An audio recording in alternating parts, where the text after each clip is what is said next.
For those of you that don't know, Bert's version of a wind tunnel is the top of a pickup truck. Right. No, and we've done that a lot, and it works very, very well. Spaceship One, when you went into space, Mike, I mean, exciting. That's not a good adjective. Tell me what it was like for you personally.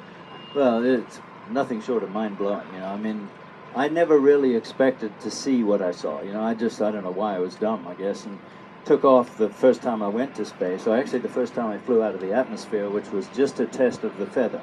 You know, the ability to run the tail up and re-enter above the speed of sound. So that flight was a very critical flight test, and I chose to re-enter upside down to see if the feather would work really well. So I blasted out of the atmosphere, and to my astonishment, the sky that was blue when I left went black, you know, and that was something that happened quite quickly. And I think I was the only guy who actually saw that happen, because the instrument failed on that flight. So I had no instruments to fly the plane. So I flew the plane straight up just by looking out of the windows, and I was looking straight ahead when the blue sky went darker and darker and navy blue and black. And then the controls don't work anymore. You know, I was actually looking at that when it happened, and that's the only time I ever looked at that. Normally you're looking at the instrument panel and doing your best to stay on course and fly the trajectory. So that was the only opportunity anyone ever had to see that. Did you have radio contact with ground at that time? I did. I think I was pretty speechless at the time, though. And what was the ground saying, especially Bert? Not Bert. I was talking to Doug Shane. Okay. Doug Shane was my mission control. He was the only guy who talked to me. And he was fabulous when I told him I'd lost my display. He came back just calm as could be and said, "Hey, you need to pitch up 2 degrees. You need to yaw left 1 degree." Yeah. So he guided me on the radio to get me out, because we absolutely had to get out of the atmosphere to make a supersonic re-entry with the feather up. Was the heat with the heat shield we know from the Apollo program, the shuttle, etc.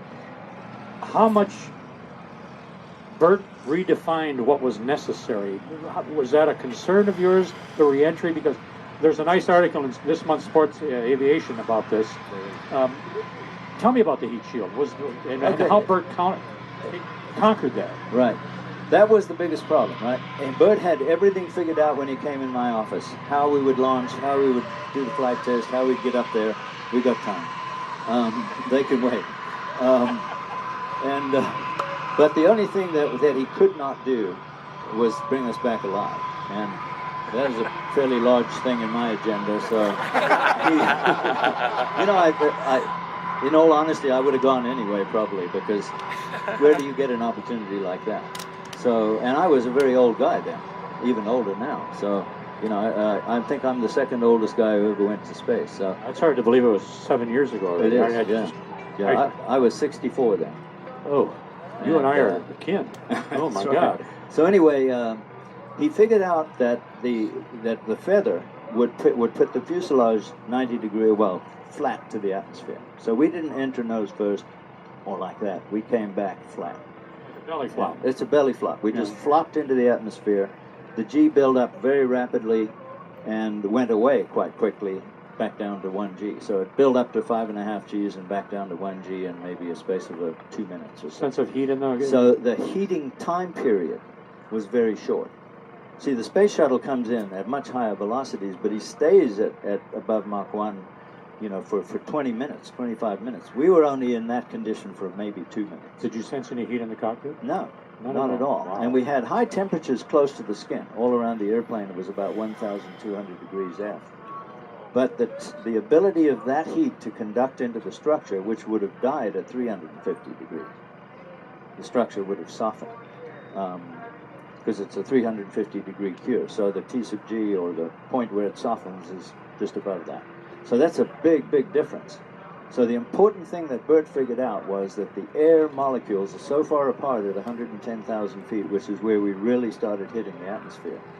And the heat buildup through 110 down to 95 was a short period, and the air molecules, you only got less than 1% of the sea level atmosphere at 100,000 feet.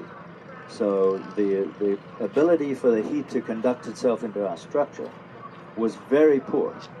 And Bert somehow knew that. And I've talked to other people about this, and they said, well, how could Bert have known that? My answer is Bert knows all when it comes to things like that. He's God. No, I mean, the guy is brilliant. There's no question about it. Absolutely. And he figured out that we wouldn't have any problems at all with heating.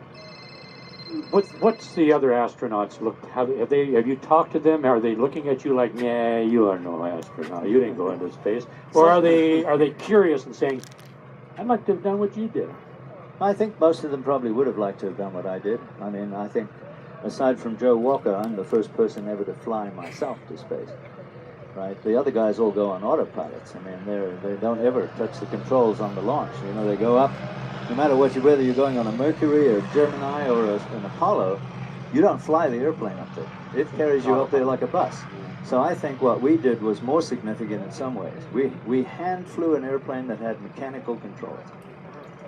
And that's a very, very different prospect than something with a computer driving it. So I was very proud of the fact that we did that, and I was the first one to do that. And it was damned hard to do. It really was. Spaceship Two, I got to believe you'd like to go on it. I would.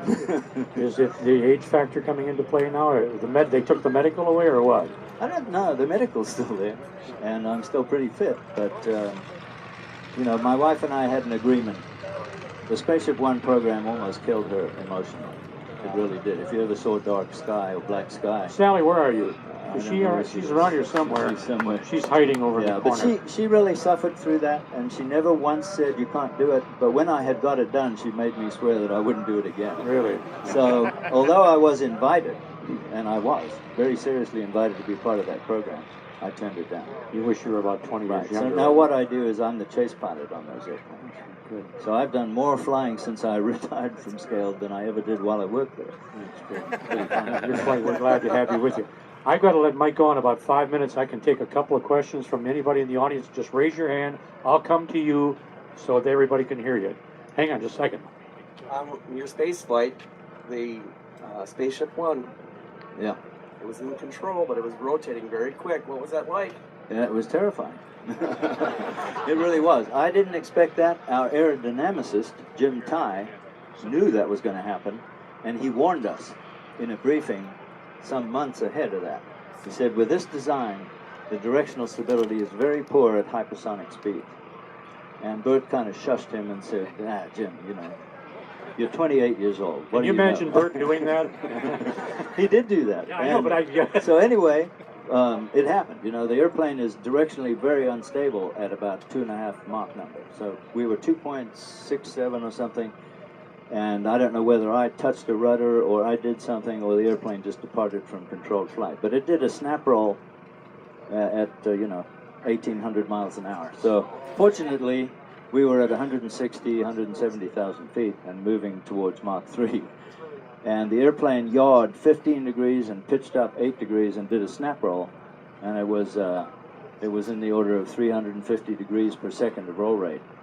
And so I put all the controls to the left, all the trims, the stick, the rudder, everything I could. And I slowed it down in that last little bit of atmosphere to 160 degrees per second. Then when we went out into space, then the stick doesn't work anymore, the rudders don't work. I turned on the reaction control system, and we had just enough fuel in that to get the roll rate stopped. So I am claiming a world record starting at 165,000 feet, 29 vertical rolls. All right, we got time enough for one more. Yeah, I'm just looking at all these rattan designs here. Just about every one of them features a side stick control. What's the significance of having a side stick versus a center stick or a more conventional yoke arrangement? The side stick, as in an F-16 or an Airbus 320, side stick is much simpler to have a computer on your lap or a map on your lap or a chart. And the side stick never gets in the way, and it's a lot less effort. You know, it's a wrist situation. You don't use your arm at all. You put your elbow on the console and you only use your wrist or your fingers. And that is much less effort. If the plane is designed to use that kind of control system and the forces are light enough to work, then that's the best system there is. A stick in the middle of between your legs, where are you going to put your laptop as you fly around the world, or your chart if you're going to Oshkosh? You know, where do you put it if you have a yoke or a stick? So it's always in the way, no matter what happens. It's hard to get in the cockpit. everything about it is bad. The side stick, if you've ever fly one, you will never fly anything else. That's the finest way to travel. Talk to any F-16 driver, they'll give you the same answer. Don't you agree, Dave? Okay, for those of you that just joined us, we've got to let Mike go earlier than expected. We started earlier because he's got a pilot's briefing he's got to go to. Anything you want to add at the last second, Mike? You've got about 2 minutes here. I got to let you fly. I don't know. It's a real pleasure to be here this year and see what's going on. And Sally and I had a great flight coming out. Our Long Easy has enough legs to get here without stopping. It's about an 8.5 hour ride, 1,600 miles. So it's really fun. This is our 35th year at Oshkosh. We were here in 1970 and have been here most years since then.